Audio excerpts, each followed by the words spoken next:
안녕하세요. 저는 40대 유부남입니다.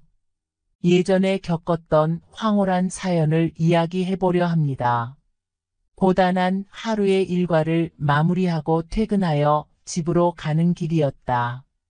그런데 집 앞 과일 가게 앞에 남자들이 장사진을 이루듯 줄을 서 있는 것이었다. 과일이 뭐가 대수라고 줄까지 서가며 과일을 사 먹나 싶었는데 그 순간 동네에서 알고 지낸 최 씨가 과일 가게에서 나오는 것이다. 비닐봉지에 과일을 잔뜩 사서 기쁜 얼굴로 나오길래 난 최 씨에게 무슨 좋은 일이라도 있냐고 물어보니리. 최 씨가 하는 말이 이번에 새로 오픈한 과일집인데 나보고 안을 좀 들여다보라고 하는 것이다. 그래서 난 과일 가게 안을 살짝 들여다보았는데 수영복이라고 해도 무방할 정도로 정말이지 짧은 옷을 입고 과일을 파는 아줌마가 보였다. 나는 최 씨에게 저 여자 대체 뭐냐고 물어보니 뭐긴 뭐냐며 새로 오픈한 과일 가게 주인이라고 하길래 난 최 씨에게 저 여자는 남편도 없냐며 아줌마가 저런 옷차림으로 과일을 파냐고 물어보니 최 씨가 하는 말이 몇 마디 나눠보았는데 돌싱이라고 하는 것이다.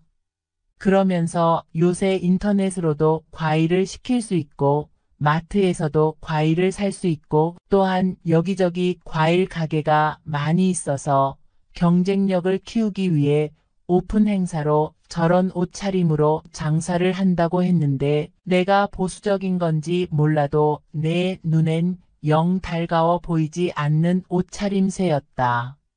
그런데 자세히 보니 어렸을 때 같은 반 친구 영수 엄마였다. 나는 내 눈을 의심할 수 없었다. 영수 엄마의 몸매와 외모는 하나도 늙지 않은 그런 모습이었다. 일찍이 영수를 낳고 기른 것은 알고 있었지만 정말이지 변하지 않은 모습에 더욱 놀랄 수밖에 없었다. 그런데 한편은 저런 옷을 입고 과일을 파는 여자에게서 동네 남자들이 과일을 사겠다고 줄 서는 모습이 내 눈엔 참 한심해 보이기도 했다. 그리고 며칠이 지날 무렵 여느 때처럼 버스에서 내려 집 쪽으로 걸어가고 있는데 아내에게 전화가 왔다. 집에 바나나가 다 떨어졌다고 하는 것이다. 요즘 잠자리가 안 좋아서 아내와 함께 아침마다 바나나를 꼭 챙겨 먹었는데 바나나가 떨어졌다길래 난 집에 가는 길에 바나나를 사가지고 가야겠다 생각했다.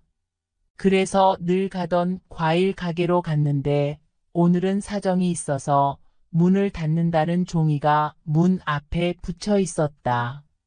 하는 수 없이 그 아줌마의 과일집으로 가기로 했다. 그런데 저번에는 손님이 줄을 설 정도로 많았는데 오늘은 손님이 코빼기도 안 보였다. 난 가게 안으로 들어갔는데 아무도 없었다. 사람 있냐고 불러보니 그제서야 가게에 창고 같은 데서 그 여자가 나오는 것이다. 그런데 이 아줌마 저번에 옷차림새가 상당히 야했지만 오늘은 그냥 평범한 옷이었다. 난 속으로 생각했다. 저러니 손님이 뚝 떨어지지 하는 생각이 들었다. 나는 싱싱한 바나나 있냐고 물어보니 그 아줌마가 갑자기 나보고 자기도 과일 중에 바나나가 제일 맛있다면서 남편 없이 5년 넘게 살다 보니 제일 좋아하는 과일이 바나나라는 이상한 말을 하였다. 아무튼 난 바나나 한 송이를 달라고 했고 얼마냐고 물어보았다. 그랬더니 이 여자가 나를 쓱 보더니 잘생긴 사람에겐 20% 할인이라면서 나에게 할인해서 3,000원에 가져가라고 했다. 그 말을 들으니 기분이 나쁘진 않았다. 그리고 속으로 이 아줌마 장사 참 잘한다고 생각을 했다. 그리고 아줌마는 내가 영수 친구인 것을 모르는 듯 했다. 하긴 시간이 많이 지났으니 아줌마도 기억할 리가 없었다. 그리고 나는 이상하게 영수 친구인 것을 밝히고 싶지 않았다. 아무튼 할인을 받고 난 그 과일 가게에서 바나나를 샀고 이제 과일 가게를 나오려나 하는 순간 과일집 아줌마가 내게 또 오라며 다음에 오면 잘생긴 사람에겐 깜짝 할인 또는 깜짝 선물이 있다는 것이다. 나는 듣는 채 만체하며 알았다고 했고 그렇게 바나나를 사가지고 집으로 왔다. 다음 날 아침 아내는 나에게 어제 사온 바나나 어디서 사왔냐고 묻는 것이다. 그래서 난 새로 생긴 과일집에서 사왔다고 했는데 갑자기 아내가 내 등짝을 손바닥으로 팍 치며 그 집엔 얼씬도 하지 말라면서 살다 살다가 과일 가게에서 그런 옷을 입고 과일을 파는 아줌마는 난생 처음 봤다고 말을 하는 것이다. 난 그래서 내가 갔을 때는 그냥 평범한 옷을 입었다고 말하니 아무튼 생각이 바르지 못한 여자 집에서 과일 살 생각하지도 말라면서 저런 집은 손님 발길을 뚝 끊겨봐야 정신을 차린다는 것이다. 그래서 난 가고 싶어서 간 게 아니라 늘 가던 과일집이 문을 닫아서 간 거라고 말했더니 그럼 다음부터 그런 일 있으면 그냥 아예 과일을 사오지 말란다. 난 더 이상 별일도 아닌 걸로 아내랑 아침부터 말다툼하기 싫어 알았다고 하고 출근을 했다. 회사에서 업무를 보니 어느덧 퇴근할 시간이었다. 그런데 오늘이 알고 보니 회식 날이었던 거다. 난 회사 식구들이랑 술을 한 잔, 두 잔 마시며 살짝 취했고 취한 상태로 지하철에서 내려 집으로 걸어가고 있었다. 이제 시간이 벌써 밤 11시가 거의 다 된 시간이었다. 어느덧 아줌마가 장사하는 과일 가게 앞까지 다다르게 되었고 난 그 집 앞을 지나가고 있었는데 그 아줌마는 아직도 장사를 하는 건지 과일집에 불이 켜져 있었다. 난 그렇게 과일집을 지나 집 쪽으로 터벅터벅 걸어가는데 갑자기 누군가 나를 부르는 것 같은 느낌이 들었다. 자꾸만 누가 잘생긴 오빠라면서 나를 부르는 것 같아 뒤를 돌아보니 아니나 다를까. 과일집 아줌마가 나를 부르고 있었다. 그러면서 저번에 바나나 사간 잘생긴 오빠 아니냐며 아는 체를 하길래 나는 오늘 과일 안 산다고 말하니 그게 아니라 박스 하나가 너무 무거워서 그러니 같이 좀 옮겨달라고 한다. 난 속으로 그거 하나 못 옮기면서 무슨 여자 혼자 과일집을 운영하나 싶었다. 아무튼 도와달라고 하니 그냥 지나칠 수 없어서 과일 가게 안으로 들어갔고 뭘 옮길 거냐고 물어보니 이 안에 있다면서 나보고 따라오라는 것이다. 보니깐 과일 가게 안에 있는 창고 같은 곳이었는데 나는 그곳으로 따라 들어갔다. 그런데 그때 갑자기 아줌마가 나를 안아버리는 것이다. 나는 깜짝 놀라 술이 다 깰 정도였다. 대체 왜 그러냐고 그러니까 저번에 바나나 사러 왔을 때 첫눈에 보고 반했다면서 이 동네에서 나만한 아저씨를 본 적이 없다는 것이다. 그러면서 그날 이후로 내 생각만 했었다면서 왜 그 뒤로 과일 사러 한 번도 안 왔냐고 묻길래 나는 너무나 당황스러워서 이것 좀 놓고 얘기하라고 하니 안 된다며 죽어도 못 놓겠다고 한다. 아줌마에게 나는 아내도 있고 가정도 있는 사람이라고 하니 그게 뭐 어떠냐며 이렇게 가끔 지나가다가 한 번씩 몸만 빌려달라고 한다. 난 어이가 없어서 이거 당장 놓으라며 가겠다고 하니 갑자기 창고 안에서 그렇게 얼마 만의 시간이 흐르고 아줌마가 먼저 창고에서 나왔다.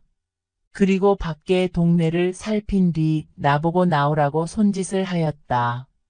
나는 창고에서 옷을 다시 입고 나왔는데 과부가 나에게 바나나 한 송이를 쥐어주었다. 그래서 난 오늘은 과일 안 산다고 말하니 그게 아니라 어차피 상할 것 같아서 드린다는 것이다. 난 그렇게 아줌마가 전해준 바나나를 갖고 집으로 왔다. 아내는 내게 오늘 회식이지 않았냐고 술 마시고 바나나 사올 정신이 있었냐고 말하는데 난 뜨끔했다. 그러면서 아내는 다시 내게 그 과부가 장사하는 과일집에서 산 거 아니냐고 묻길래 난 절대 아니라 하며 아내를 안심시켰다. 그리고 그 다음날 회사에 출근했는데 내 머릿속은 온통 그 아줌마 생각뿐이었다. 게다가 영수 엄마인 게 분명한데 싫지도 않고 계속 신경이 쓰였다. 대체 이게 어떻게 된 건지 아줌마에게 고백도 받고 바나나도 받고 뭐 아무튼 나도 그 아줌마에게 내 것을 주긴 주었지만 하여간에 이렇게 그 아줌마 생각이 자꾸만 나는 것이다. 그리고 퇴근을 한 후 지하철에서 내려 그 과일집 앞을 지나갔다. 아줌마는 동네 남정네들에게 웃으며 과일을 팔고 있었다 보니 나를 못 본 모양이다. 그러고 보니 저 과일 가게 손님은 죄다 남자들 뿐이었다. 여자는 코빼기도 안 보였다. 남자들은 저 과일이 목적인 건지 저 아줌마가 목적인 건지 분간이 안 될 정도였다. 그렇게 며칠이 지나고 그날은 밀린 업무 때문에 퇴근이 많이 늦었다. 난 과일 가게에 오랜만에 들려볼까 하고 과일 가게 안을 쓱 쳐다보았는데 시간이 어느덧 밤 11시가 넘어갔고 과일 가게 안은 불이 꺼져 있었다. 그래서 난 아줌마가 일찍 장사 끝내고 갔나 보다 생각했는데 그 순간 갑자기 과일 가게 문이 열리는 소리가 들리길래 난 아줌마인가 하고 다가가려고 하는 순간 갑자기 그 불 꺼진 과일 가게 안에서 저번에 만난 최 씨가 나오는 것이다. 난 순간 놀라 몸을 숨겼고 그 장면을 지켜보았는데 그 뒤 아줌마가 최 씨를 배웅하며 잘 가라고 하는 거 보니까 뭔가 있었던 게 분명했다. 나는 속으로 생각했다. 과일은 과일대로 팔면서 자신의 욕구를 동네 남정네들에게 채우는 저 아줌마가 참 영악해 보였다. 그러면서 한편으론 저 여자랑 앞으로 더 엮이면 좀 곤란할 것 같다는 생각이 들었다. 그래서 난 그 뒤로 저 과일집은 가지도 않았는데 한 번은 과일 가게 과부가 지나가는 나를 부르길래 하는 수 없이 뒤를 돌아보니 왜 자기네 가게에 요새통 안 오냐고 하는 것이다. 그래서 난 과일 안 먹고 산다며 말도 안 되는 소리를 하면서 냉랭하게 말했더니 아줌마는 입을 삐죽거리며 잘 가시라고 한다. 그 뒤로 아줌마는 나를 봐도 딱히 아는 척을 안 했다. 그리고 1년이 지난 어느 날 아줌마가 가게를 팔고 동네를 떠났다. 저렇게 장사하는 과일 가게가 오래가지 못한다는 건 당연했고 아무래도 동네 남정네 누군가와 바람 피다가 걸린 것 같다는 생각이 들었다. 그도 그럴 것이 몇 달 사이 동네에서 들리는 소문이 너무 안 좋았다. 그래서 터질 게 터진 거고 올 게 온 것이라 생각이 들었다. 뭐 다른 동네 가서 또다시 저렇게 장사하다가 끝내는 게 저 아줌마의 주특기인 듯 싶었다. 한편으로 저 아줌마가 대단했다고 생각했다. 어쨌든 이 나이 여태껏 아내밖에 모르던 나도 저 과일 구독, 알림 설정까지 부탁드립니다. 오늘도 우리 사는 이야기 찾아주셔서 감사합니다. 사연자분이 보내주신 이야기 시작해 볼게요. 안녕하세요. 저는 20대 후반의 여성입니다. 그리고 요양병원에서 일하고 있고 주로 하는 일들은 호스피스 병동의 환자분들을 돌보는 일을 하고 있어요. 호스피스 병동에서 일하면 많은 사연을 듣게 되잖아요.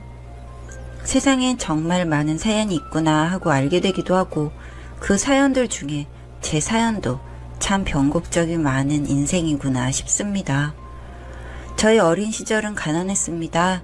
달동네에 살면서 가족 환경이 좋을 수 있다는 건 동화 같은 이야기일 수 있어요. 저희 집도 달동네에서 흔히 들리는 고성방가의 한몫을 하던 집이었고 온 동네가 밤마다 두들기는 소리로 핑퐁을 하기도 했거든요. 집은 가난했지만 엄마와 아빠 밑에서 자랐습니다. 아빠는 저희 집 소유물 중 가장 비쌌던 트럭 한 대를 몰며 야채 배당을 하면서 벌은 돈으로 매일같이 술을 마셔댔습니다. 가끔씩 아빠가 엄마한테 던져주는 돈을 볼 때면 어린 제가 셀 수 있는 금액이었어요. 아마 술 사 먹고 남은 돈을 줬던 거겠죠. 그리고 술을 마신 날은 어김없이 휘둘리는 소나기에 엄마와 저는 방바닥에 처박히기 일쑤였습니다. 매일이 너무 아팠고 괴로웠어요. 어떤 날은 너무 오래 맞아서 기절을 하고 눈을 떴을 땐 동네 한의원 방 한 구석에서 눈을 뜬 적도 많습니다. 엄마와 함께 눈을 뜨면 저절로 몸을 챙겨 집으로 향하곤 했습니다. 아무도 불쌍히 보지 않더라고요. 그 마을에선 별 유난스러운 일도 아니었거든요. 그래도 아빠가 일이라도 생기는 날이면 며칠은 둘이서 편안히 잠을 자보기도 했습니다. 그렇게 저는 조금씩 자랐고 아빠의 폭력은 여전했습니다. 한의원에 가는 것도 학교에서 무시당하는 것도 익숙하듯 아빠의 폭력도 익숙해졌으면 좋았을 텐데 세상에서 가장 무서웠습니다. 너무너무 무서워서 생각이란 걸 할 수 있었을 때 엄마에게 우리 도망가자. 엄마 너무 무서워.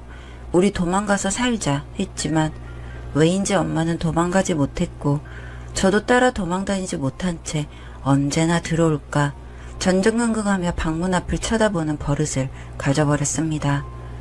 하지만 언제부턴가 아빠의 눈빛이 조금 이상했습니다. 엄마가 주방에 간 사이에 저를 쳐다보곤 했는데 저한테 손을 뻗으려다 주방에서 무슨 소리라도 들리려 치면 흠칫 손을 거두는 모습에 심장이 하늘로 솟았다가 떨어지기를 반복했습니다.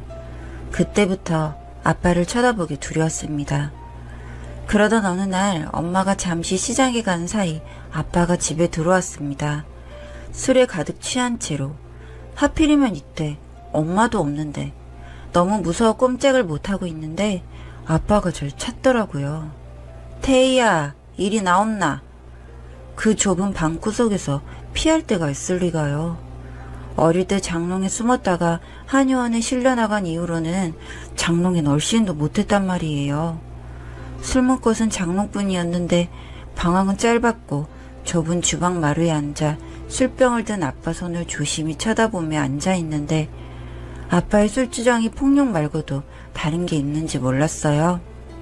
갑자기 혼잣말을 하더라고요.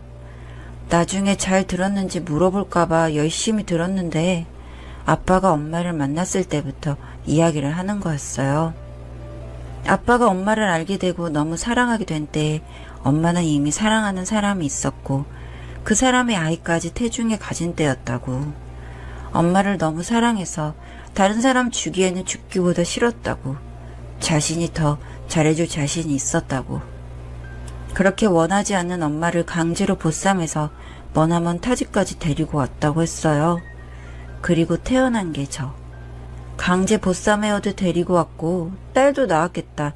자신이 잘하면 될 줄 알았다고 했어요. 그럼 엄마도 아빠를 사랑해 줄 거라고. 하지만 엄마는 한 톨만큼의 정도 주지 않았고 돌려받지 못한 정에 되려 화를 내기 시작한 건 본인이었다고 말하더라고요. 엄마가 도망 못 가는 이유가 저 때문이라고 하면서요. 전 이해가 안 되더라고요. 아빠의 일방적인 폭행에 아파하는 건 저희 모녀였지만 저에 대한 엄마의 사랑은 느껴보지 못했어요. 그런 얄궂은 달동네에 살면서도 자기 자식 귀한 듯 행세하던 아줌마들보다 엄마는 뭔가 다르더라고요. 그냥 제 생각이지만 그때 엄마는 나 때문에 자신의 팔자가 꼬였다고 생각하는 것 같았어요.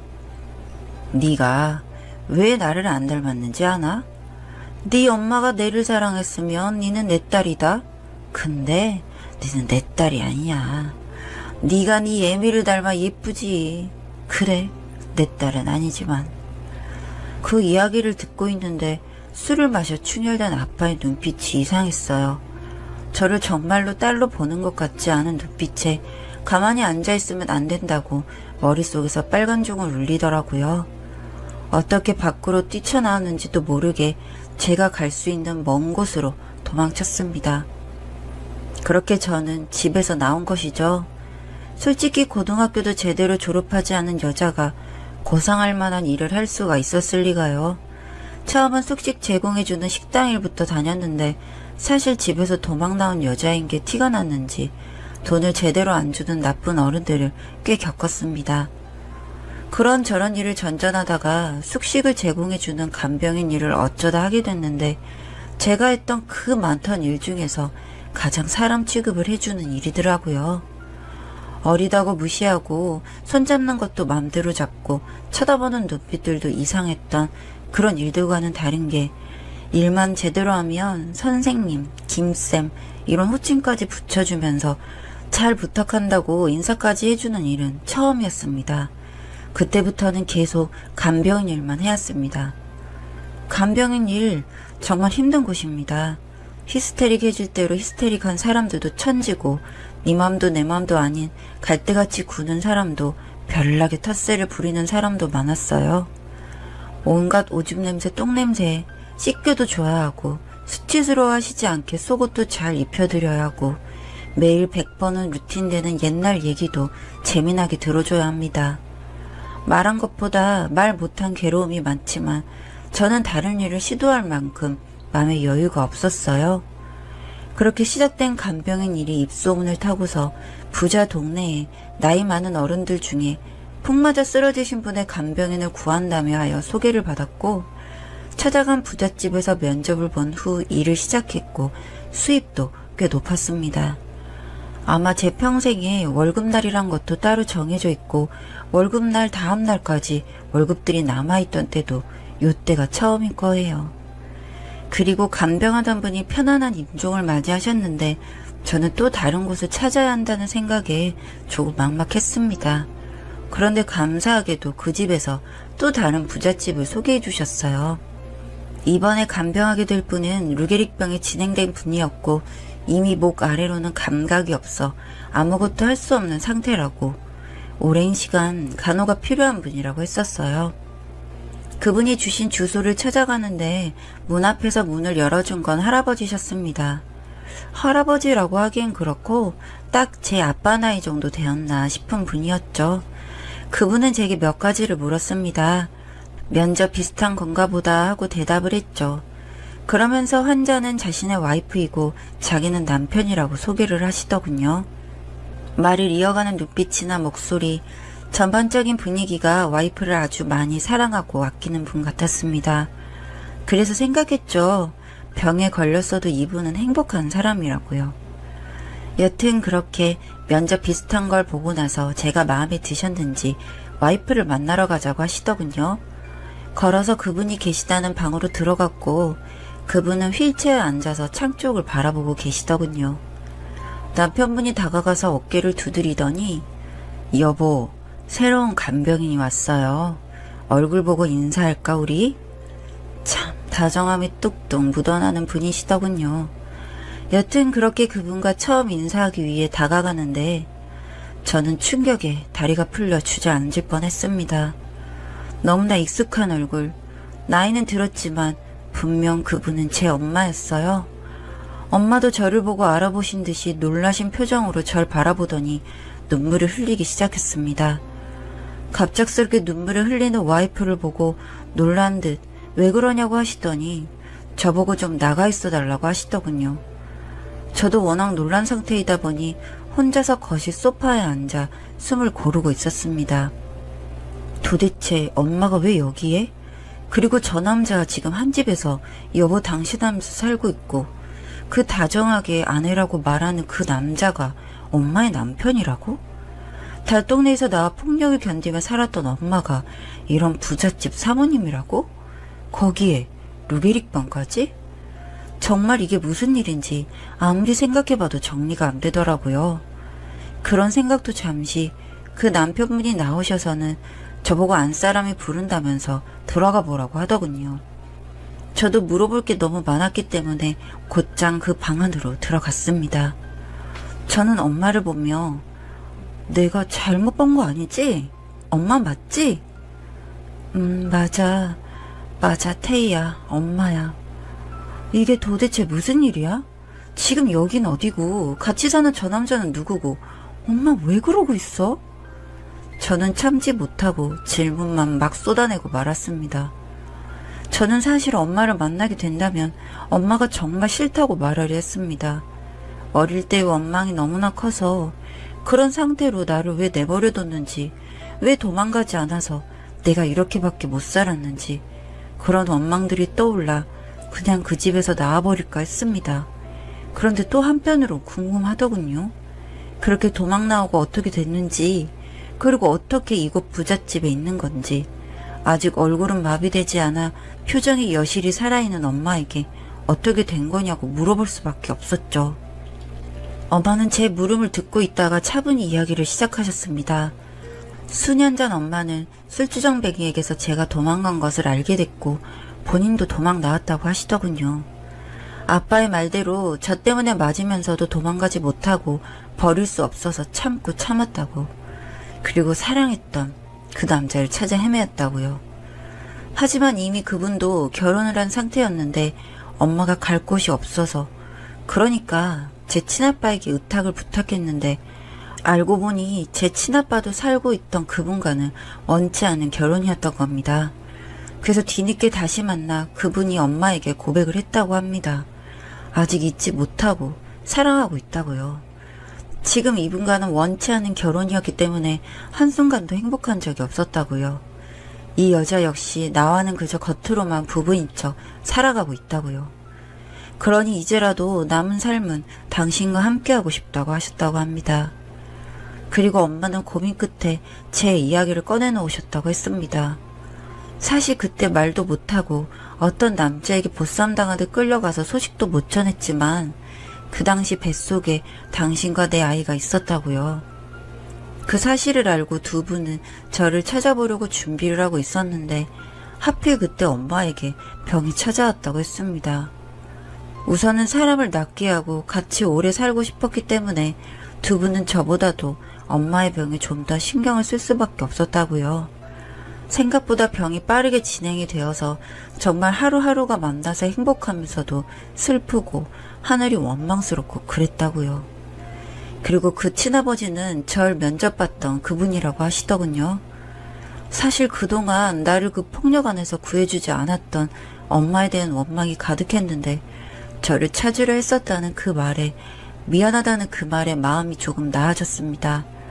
날 완전히 버리고 방치한 게 아니었다는 게 그게 뭐라고 제 마음속 원망을 잠재워주더군요. 그리고 사실 모든 잘못은 엄마를 납치하고 저를 딸로 보지 않기로 한 그 괴물 같은 놈 때문인 거니까요. 그날 엄마와 저의 떨어져 살았던 기간 동안의 속갯말 이후로는 더 말도 못하고 서로 눈만 마주치며 울기만 하던 때 조용히 엄마의 남편분, 즉 제 친아버지가 들어오셨습니다. 둘의 이야기가 길어지자 들어오신 것 같더라고요. 저와 엄마가 둘이 눈물을 흘리며 울고 있는 모습을 보고 많이 놀라신 듯 했지만 저는 그분에게 설명을 드릴 여력이 없었습니다. 엄마가 목소리를 가다듬고 말씀을 시작하시더군요. 여보, 이 아이가 당신과 나 사이의 그 아기야. 내가 진흙탕에 버리다시피 하고 온 그 아이. 이렇게 내 목소리라도 낼 수 있을 때 이렇게 찾아와 줬어, 여보.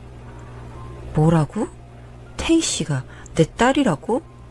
맞아, 우리 아기야. 말이 끝나는 순간 그분이 달려와서 저를 안아 일으키셨고 제 얼굴을 빤히 바라보시더니 굵은 눈물을 흘리기 시작하셨습니다. 미안하다고요. 처음부터 날 알아주지도 못했고 힘들게 살아오게 해서 미안하다고요. 조금이라도 빨리 찾았어야 했는데 이렇게 돼버리고 나서야 만나게 되어 마음이 아프다고요. 그렇게 한참은 무릎을 꿇고 오시더니 자리를 털고 일어나셨습니다. 우리 딸 한번 안아보자. 그렇게 저는 너무너무 많이 늦어버렸지만 제 진짜 가족을 찾게 되었습니다.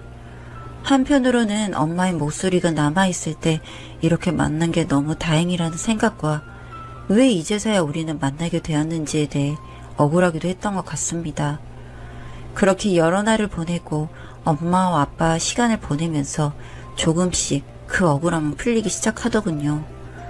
저는 검정고시도 다시 보고 늦은 나이에 간호대학에도 합격을 했습니다. 간호학과를 졸업하고 행복했던 그날 이후 얼마 안 돼요. 엄마는 그렇게 아빠와 제 곁에서 떠나셨습니다.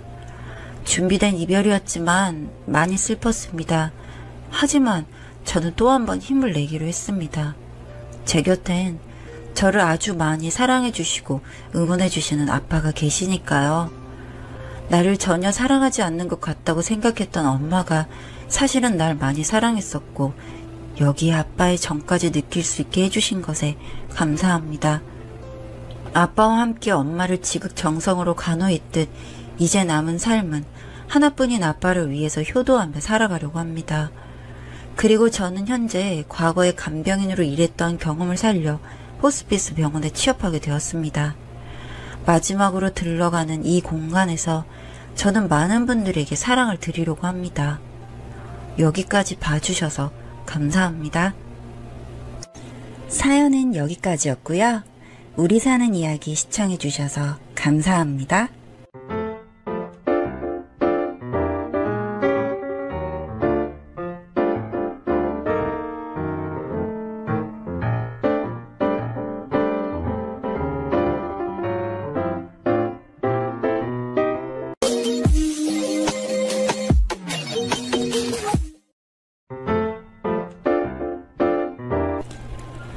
오늘도 우리 사는 이야기 찾아주셔서 정말 감사합니다. 구독자분이 보내주신 사연 한번 시작해 볼게요. 주변 사람들에게 처음으로 이야기를 했을 때 믿지 않더군요. 하지만 슬프게도 진짜 실화입니다. 제 얘기 한번 들어봐 주세요. 20살이 되자마자 군대 가려고 신검 신청해서 상급 떴는데 방위 산업체 배정받았습니다. 처음엔 다 안 맞고 산업체라고 너무 막 부려먹어서 여기저기 옮겨 다녔습니다. 해보신 분은 아실 겁니다. 노동 착취도 이런 착취가 없습니다. 요새는 뭐 처우가 많이 개선되었겠지만 저 다닐 때만 해도 그랬습니다. 그러다가 좀 작긴 했지만 자동차 부품 만드는 공장 들어갔습니다. 진짜 열심히 일했어요.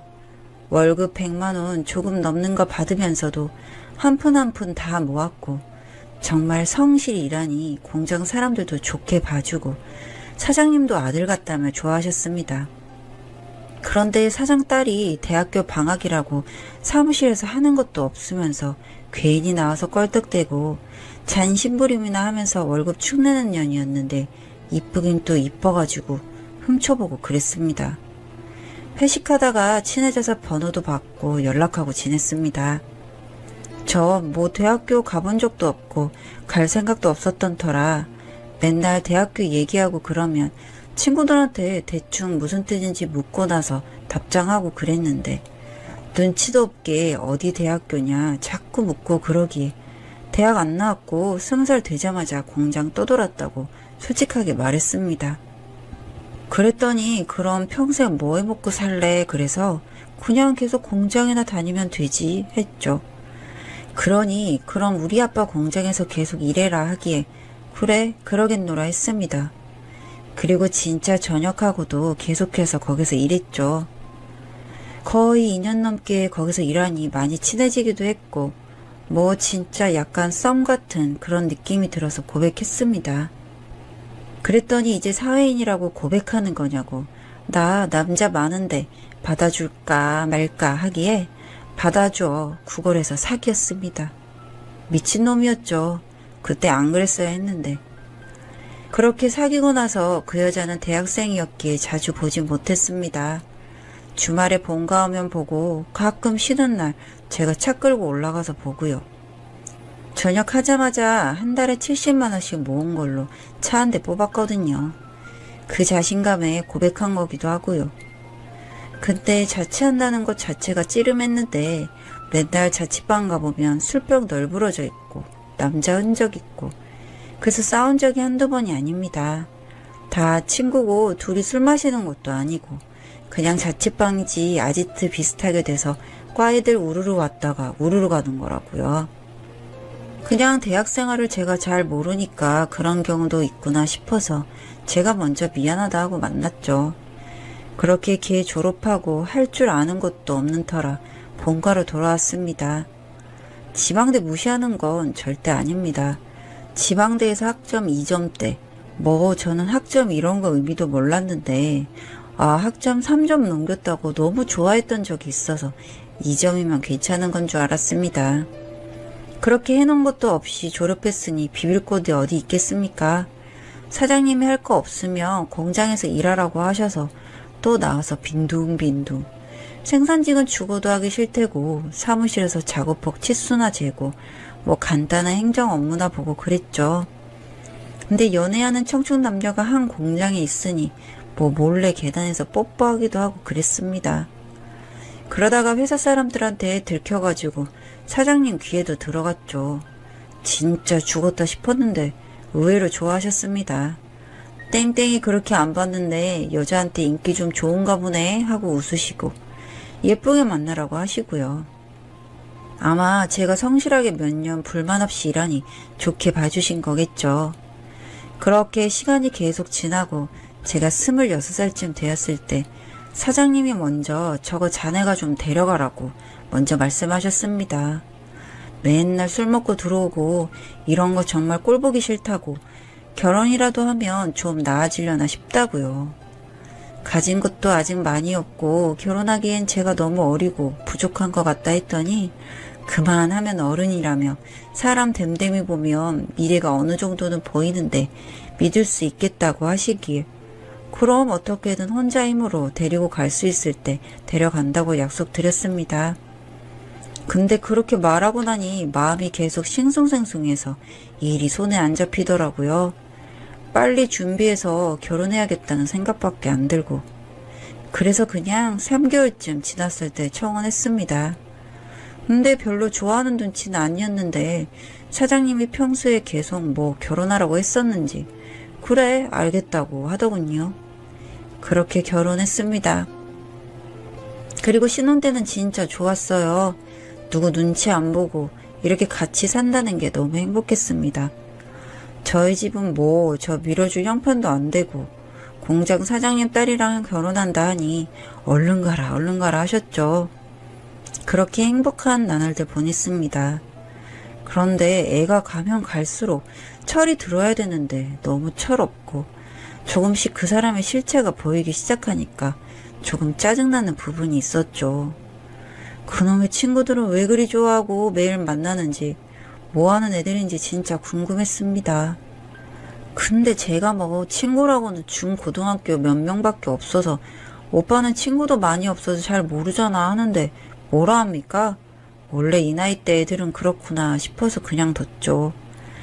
일 끝나는 시간 9시에 집에 오면 주에 2, 3일은 집에 없고 친구랑 놀고 있거나 술 마시고 있고 새벽에 들어오고 진짜 답답했죠.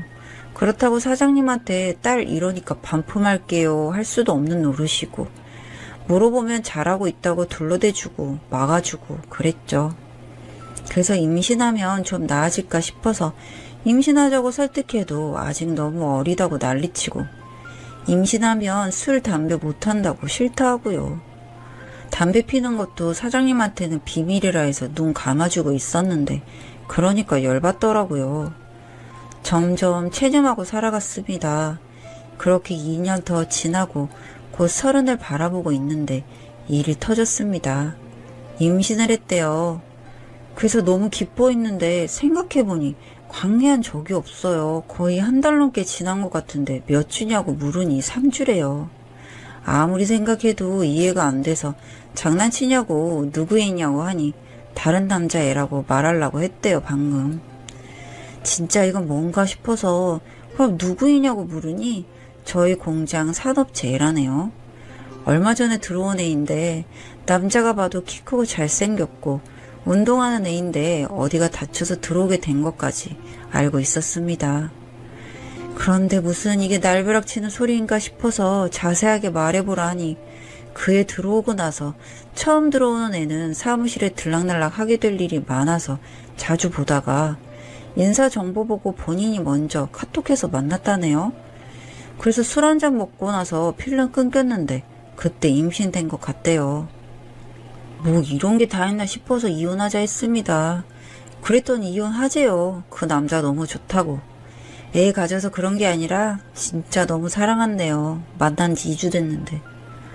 진짜 너무 비참하고 황당해서 그래 알겠노라 하고 짐 싸서 나가라 했습니다. 어차피 공장 사장님이 다 도와줬다는 소리 듣기 싫어서 작게나마 빌라에서 도움 없이 시작했고 지 돈 한 푼 없이 가구 좀 집에서 해준 거 들고 와서 살았으니까 나가라 할 자격 충분했습니다. 뭐 네가 사온 냉장고 세탁기 다 들고 나갈 거면 들고 꺼지고 아니면 짐 싸서 조용히 나가라 했습니다. 그랬더니 당장은 안 된다고 하기에 당장이 안 나가면 사장님한테 연락드린다 하니 옷까지 싸서 나가더군요. 진짜 너무 눈물 나고 황당하고 이대로는 가만히 있으면 내가 억울해서 미칠 것 같아서 사장님이자 장인어른께 전화했습니다. 좀 뵐 수 있겠냐 하니 평소 같으면 내일 회사에서 보면 되지 하시던 분이 뭔가 안 좋은 거 아셨는지 바로 나오셔서 만나게 되었습니다. 만나서 소주 한잔 하면서 자초지종 말씀드렸습니다. 그러니 얼굴 빨개지셔서 죽인다고 난리치면서 나가시는 거 겨우 붙잡아서 어떻게 해야 되냐 물으니 정말 미안하다고 연신 사과만 하시고 애 지우고 그냥 데리고 살 수 없겠냐고 부탁하시기에 거절했습니다. 사장님 보면 진짜 뭐라도 다 해드리고 싶은데 얘는 정말로 안 데려갔다고 하니 앞으로 걔 내 딸 아니다 하시더군요. 그러더니 진짜 다음날부터 회사도 안 나오고 집에도 안 들어오기에 뭔 일인가 싶었더니 진짜 애를 패가지고 병원에 입원시키셨어요. 그래서 사장님 아무리 그래도 임신한 애를 그렇게 만드시면 어쩝니까 하니 동물 같은 년이라 상관없다면서 쟤 아니어도 자식 새끼 또 있고 하나 그냥 없는 셈 치고 산다며 단호하게 말씀하시더군요. 워낙 명예 같은 거 중요하게 여기시는 분이라 용납이 안 되시는 것 같았습니다. 그 산업체 놈은 바로 연락 넣어서 못 나오게 하고 근무태만 이런 걸로 엮여서 그동안 근무한 거 다 날라갔다 하더군요. 그 여자는 집 쫓겨나서 돈도 없고 갈 데도 없는 신세 되었죠. 산업체 그놈 근데 유부녀 임신시킨 거 알고 나서 제발 지우자고 인정사정했는데 안 되니까 어린 마음에 연락 끊었다고 하기에 속으로 사장님한테 안 맞아 죽은 게 다행이다 싶었습니다. 애는 어찌저찌 지웠는데 저는 이혼 결심 단호했고 이혼했습니다. 사장님 계속 미안하시다면서 울고 진짜 아들처럼 생각했는데 어차피 더 잡아도 안 되는 거 알아서 그냥 보내주신다고 하기에 고마웠다고 말씀드렸죠. 그렇게 사표 내고 나왔습니다.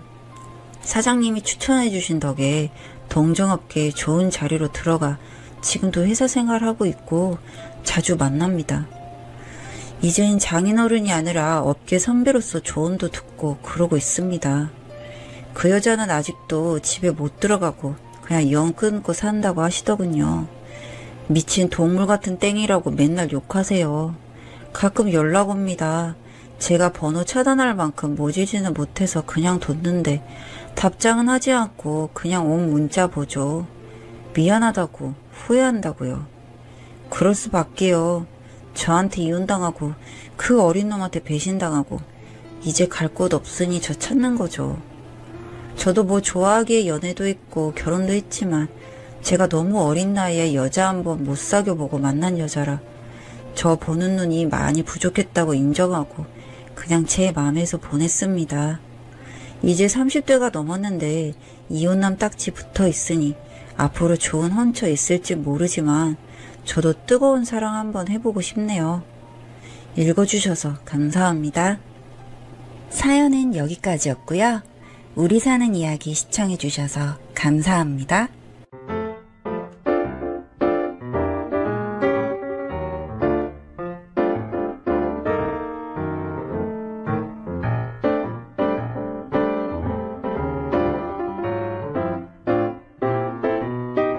구독, 알림 설정까지 부탁드립니다. 오늘도 우리 사는 이야기 찾아주셔서 감사합니다. 사연자분이 보내주신 이야기 시작해볼게요. 안녕하세요. 저는 30대 후반의 여성입니다. 어릴 적부터 가정환경이 불우하고 경제적으로 어려워서 실업고를 졸업하고 일찍 취업을 하게 되었습니다.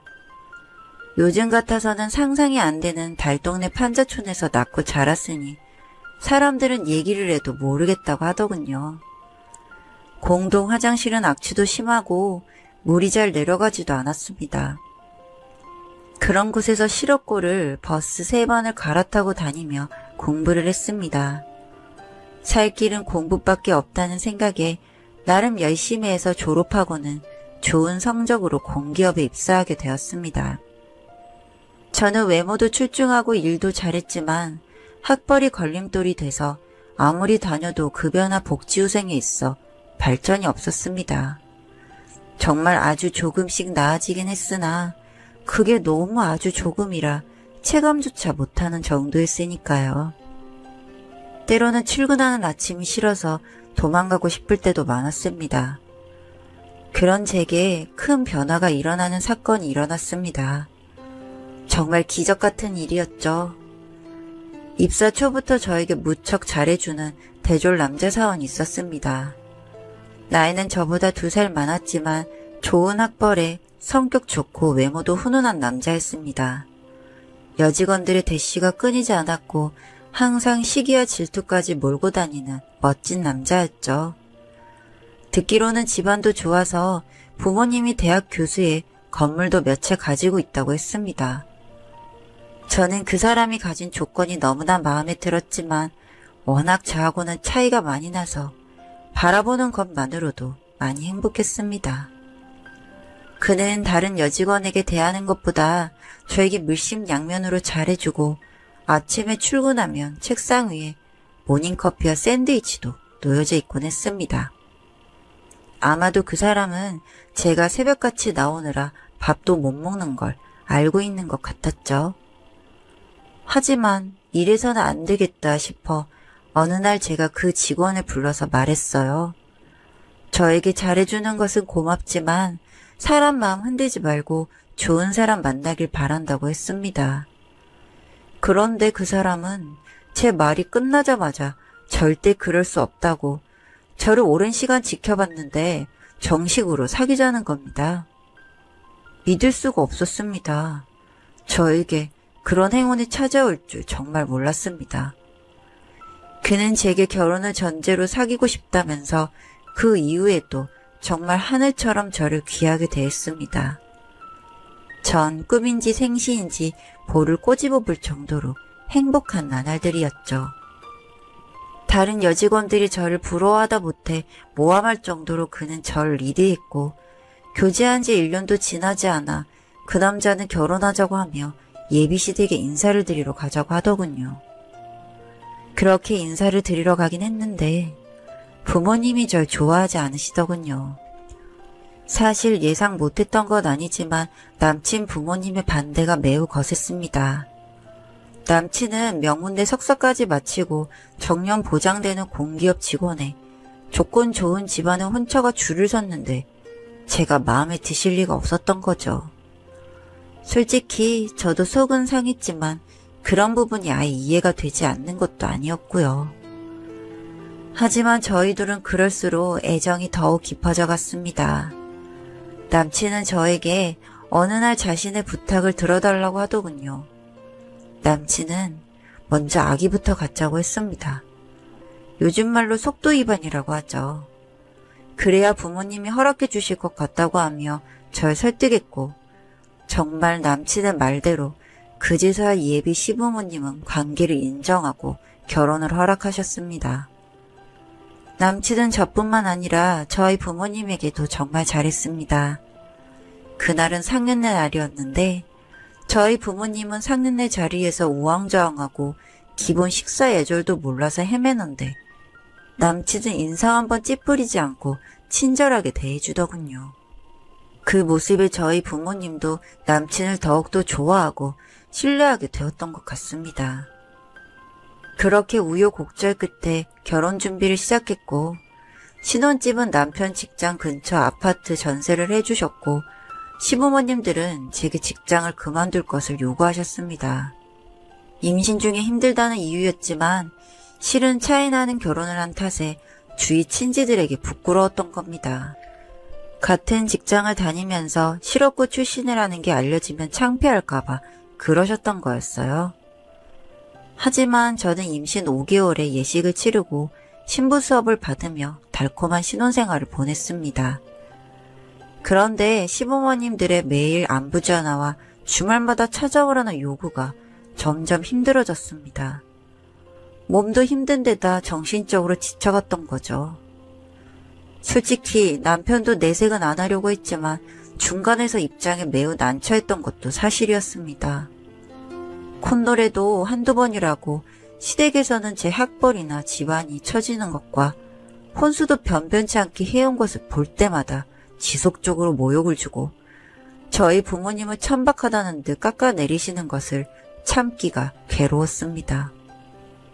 아무리 가난한 집에서 태어났고 가진 조건이 좋지 않아도 인격적인 모독은 그쯤에서 멈췄어야 했습니다. 양심이란 게 있었다면요. 출산에 100일도 안 되어 시아버님 생신상을 성대하게 차리라고 강요하고 제가 임신성 당뇨가 회복되지 않은 탓에 거절을 하자 대놓고 욕을 하셨습니다. 제대로 배우지도 못한 예절 모르는 며느리라며 정신적 학대를 해서 저는 점점 마음의 상처를 입고 우울증에 빠져들었습니다. 예쁜 딸을 얻었는데 아들은 언제 낳을 거냐, 대를 잇지 못하면 유산은 한 푼도 줄 수 없다면서 경고를 하셨고 저는 그런 거 필요 없다고 하니 누굴 속이려 드냐며 네 속셈을 모를 것 같냐고 호통을 치셨습니다. 그러다가 전 딸아이가 돌이 될 무렵부터 남편과 관계가 멀어짐을 느꼈습니다. 우울증이 심해서 전 폭식을 하면서 풀었고 시댁에 가지 않으려 하는 것을 설득하다가 제가 완강하게 거부를 하자 밖으로 나돌기 시작했습니다. 그리고 저는 드라마에서 보는 것처럼 남편의 핸드폰 비번을 알아내어 전 여친과 만나고 있다는 것을 알게 되었습니다.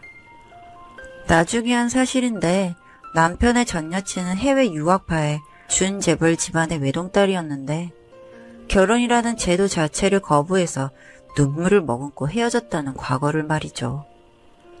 그제서야 깨달았죠. 남편은 제가 시댁에 수그리고 순종할 줄 알고 저를 골랐는데 의외로 고집있고 뜻대로 되지 않자 본격적인 외도를 시작한 겁니다. 그 전 여친도 헤어지고 나서 저 같은 여자와 결혼을 하자 이별을 후회한 듯 남편에게 저라는 아내가 있는데도 끝없는 외도 행각을 벌였습니다. 나중에는 시댁에서도 어찌저찌 알게 되었는데 놀랍게도 상건녀와 재혼을 추진하려 하더군요. 참 어찌나 황당하고 분하던지 손녀도 엄연히 있는데 참으로 답이 없는 일이었습니다. 그때서야 전 정말 이혼을 하고 제 갈 길을 찾아야겠다는 결심을 했습니다. 남편이나 시댁은 절대 위자료 한 푼 줄 수 없으니 몸만 나가라고 고함을 쳤습니다. 사랑이 변한다고는 하지만 하루아침에 전 나락으로 떨어져 버렸죠. 전 제 딸의 옷가지와 제가 결혼 전부터 모아둔 1억 원만 들고 친정에 돌아왔습니다. 남편도 시댁도 모르는 돈이었어요. 안 입고 안 사고 모은 돈이었습니다. 직장생활 7년 동안 전 정말 근검절약하면서 저축을 했었거든요. 부모 입장에서는 미칠 노릇이었겠죠. 잘난 집안에 호화롭게 결혼해서 잘 사는 줄 알았는데 소방받고 온 꼴이 반갑게 하겠습니까? 그런데 사람 인생에 늘 어둠이 있는 건 아니더라고요. 저희가 살던 낡은 달동네가 재개발붐이 일어나면서 기적처럼 혁신도시로 지정되고 집값은 천정부지로 올랐고 보상금이 나오면서 저희는 꽤 많은 거금을 쥘 수 있었습니다. 전 딸을 부모님께 맡기고 배움에 목이 말랐기에 다시 수능 입시 공부를 해서 인서울은 아니지만 지방 의대에 합격했습니다. 그 공부했던 세월을 생각하면 다신 못할 것 같아요. 하루에 4시간 이상 자본 적이 없었고 매일을 독서실에서 바람 한 번 쐬본 일 없이 그렇게 살았으니까요. 졸리면 정말 제 머리를 후드려 패가며 잠을 깨곤 했으니까요. 그때마다 절 무시했던 그들을 떠올리며 이를 바득바득 갈았습니다. 그렇게 저는 28살이라는 늦은 나이에 신입생이 되었습니다만 의외로 저처럼 늦게 들어온 친구들 몇이 있어 힘들지 않게 학교 생활을 할 수 있었습니다. 그렇게 매일매일 시간은 흘러 저희 친정은 꾸준히 오른 집값 덕에 한강 언저리가 보이는 아파트에 입주를 할 수 있게 되었습니다. 정말 놀랍죠? 다들 인생 알 수 없다는 소리 많이들 하는데 전 정말 그 말을 실감하며 몇 년을 보냈던 것 같습니다. 전 하던 공부도 정말 열심히 했고 전 전공의를 마치고 전문의를 따면서 사람다운 삶을 살 수 있게 되었습니다. 학기 중에도 정말 피 터지게 공부를 해서 전액 장학금으로 학교를 다니고 입시생 과외를 하면서 그 돈을 모아 딸아이가 배우고 싶다는 모든 예체능 실기를 배울 수 있게 아이 교육에도 힘썼습니다. 솔직한 심정으로 저와 같은 어린 시절을 보내게 하고 싶지 않았던 마음이 컸으니까요. 그러던 어느 날 우연히 병원에서 전 남편과 시부모님을 마주치게 되었습니다. 가끔씩은 꿈꿔왔던 미래였긴 했습니다. 한 번쯤은 마주쳐서 내 변화된 모습을 그들이 꼭 봐줬으면 좋겠다고 생각했었으니까요. 하지만 의사와 환자의 관계로 진료실에서 만나자 참으로 껄끄러웠습니다. 전 조경내과 전문의였고 시어머니였던 그 여자가 제 환자가 되었습니다. 그 사이 시아버님은 사고로 돌아가시고 췌장암 말기인 시어머니와 직장에서 횡령 혐의로 해고가 된 남편을 마주한 거죠. 저를 만나자 너무 놀라시면서 네가 여기 왜 있냐며 제 손을 덥석 잡으시는데 온몸에 전율이 흐르는 기분이었습니다. 제가 입고 있는 의사 가운의 힘이 참 대단했던가 봅니다. 그리고 남은 날이 얼마 안 남아 보이는 시어머니는 저에게 묻지도 않은 말을 줄줄 해대시더군요. 남편은 전 여친과 재혼을 하고 그녀의 사치스러움을 감당하지 못해서 회사 돈에 손을 대서 횡령 혐의로 해고당했다고 하더군요. 그래서 결국 다시 이혼을 했는데 이미 시댁은 집안이 기울어 아주 사는 게 어려워졌다고 하는 겁니다. 그 말을 할 때 그 말도 안 되는 눈빛이 참 가증스럽고 소름 돋았습니다. 이제 와서 내가 이렇게 변해야 이들은 나를 사람으로 보는구나 싶어 치가 떨렸죠. 하지만 전 의사로서 마음을 다잡았습니다. 시어머니였던 그 사람에게 당신에게 남은 여생은 얼마 없다. 그러니 주변 정리를 하길 바란다고 친절하게 위로의 말을 전했습니다. 그러는 와중에 전 남편은 저와 차 한잔하고 싶다고 매달리는데 진료가 바쁘고 그럴 생각 없으니 나가달라고 했더니 무릎을 꿇고 울며 매달리더군요. 옆에 있던 간호사가 놀라서 병원 내에 상주에 있는 경비업체 분을 불렀고 그 둘은 끌려나가듯 나가게 되었습니다. 그 둘의 뒷모습을 보고 있는데 이제서야 제 첫 결혼의 매듭이 끝이 난 그런 기분이었습니다. 살다 보니 이런 날도 오는구나 하는 마음이 들더군요. 그 매듭을 마무리하고 나자 제 딸과 절 항상 뒤에서 바라봐준 동기 의사가 떠올랐습니다. 앞으로 어떤 사회가 될지는 모르겠습니다만 전 예전보다 확실히 행복해졌음을 느낍니다. 정말 행복이란 소리 없이 찾아오는 것 같습니다. 저는 앞으로도 정말 열심히 하루하루를 살아가려고 합니다. 긴 글 읽어주셔서 감사합니다. 사연은 여기까지였고요. 우리 사는 이야기 시청해주셔서 감사합니다.